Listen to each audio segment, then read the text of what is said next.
तर मस्त बघू शकताय अगदी मोकळा सुटसुटीत आणि चमचमीत असा मसाले भात तयार झालेला आहे. अगदी कमीत कमी साहित्यात झटपट असा तयार होतो. तर मसाले भात करण्यासाठी इथं मी 1 वाटी वाडा कोलम तांदूळ घेतलेला आहे. तांदूळ तुम्ही आवडीनुसार कोणतेही घेऊ शकता.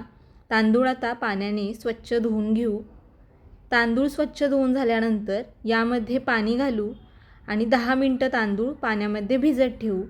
तांदूळ भिजतो तोपर्यंत आपण भात फोडणीला घालू म्हणजे झटपट तयार होतो. आता कुकरमध्ये मी साधारण 1.5 पळी तेल घेतलेलं आहे. तेल थोडं गरम झाल्यानंतर यामध्ये 1 तमालपत्रीचं पान, दालचिनीचा तुकडा, 1 चक्री फूल आणि 1 चमचा जिरं घालू. खडे मसाले थोडे तेलामध्ये परतून घेऊ. खडे मसाले तेलामध्ये परतून झाल्यानंतर 1 मोठ्या आकाराचा कांदा उभा पातळ चिरलेला आहे तो घालू. त्याचबरोबर कढीपत्त्याची थोडी पानं घालू आणि कांदा चांगला सोनेरी रंगावरती थोडा मऊ होईतोपर्यंत परतून घेऊ. जास्त लालसर असा कांदा परतायचा नाही. तर कांदा मी थोडा परतून घेतलेला आहे.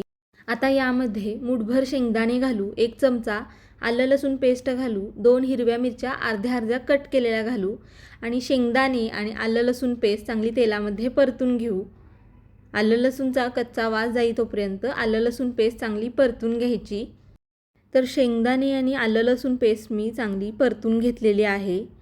आता यामध्ये 1 टोमॅटो घालू चिरलेला. त्याचबरोबर यामध्ये 1 मोठ्या आकाराचा बटाटा साल काढून चिरलेला घालू. पाव चमचा हळद, अर्धा चमचा लाल तिखट, 1 चमचा बिर्याणी मसाला, चवीनुसार मीठ घालू आणि आता मसाले आणि बटाटे चांगले परतून घेऊ.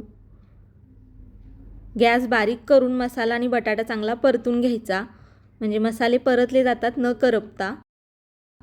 तर मसाल्यांसोबत बटाटासुद्धा मी चांगला परतून घेतलेला आहे. आता यामध्ये भिजवलेला तांदूळ घालू. तर तांदळामधलं पाणी मी पूर्ण निथळून काढलेलं आहे. तांदूळसुद्धा आता मसाल्यांसोबत चांगला परतून घेऊ. तांदूळ अगदी हलक्या हाताने मिक्स करून घेऊ म्हणजे भिजवलेला तांदूळ तुटत नाही. तर तांदूळ चांगला मसाल्यांसोबत मी मिक्स करून घेतलेला आहे किंवा परतून घेतलेला आहे. आता यामध्ये गरम पाणी घालू. तर 1 वाटी तांदळासाठी मी 2 वाटी गरम पाणी घातलेलं आहे. आता हे चांगलं मिक्स करून घेऊ. मिक्स करून झाल्यानंतर 1 चमचा मी यामध्ये साजूक तूप घातलेलं आहे. मस्त चव येते भाताला. थोडंसं मिक्स करून घेतल्यानंतर आता गॅस मीडियम करून कुकरचं झाकण लावू आणि मीडियम गॅसवरती कुकरच्या फक्त 2 शिट्ट्या करून घेऊ. भात अगदी झटपट असा तयार होतो.